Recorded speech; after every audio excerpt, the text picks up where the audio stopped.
দিতে হবে। এটা আমরা এখনো এটা টু আর্লি, আমরা যাচ্ছি যে আমরা কথা বলবো মহামান্য রাষ্ট্রপতির সাথে, আমরা একটা সুন্দর সলিউশনে আমরা পৌঁছবো।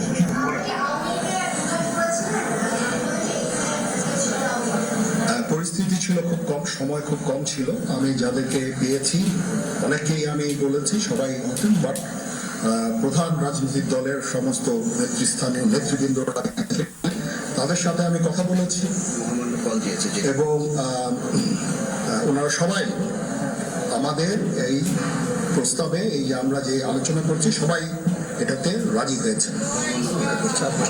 এখানে মমিনুল হক সাহেব ছিলেন, এখানে জামাতের আমির ছিলেন, জুনায়েদ সাকি উনি ছিলেন, তারপরে ডক্টর আসিফ নজরুল ছিলেন।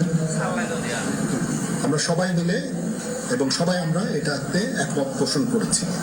এখন ছাত্রদের কাজ হচ্ছে যে শান্ত হওয়া এবং আমাদেরকে সাহায্য করা।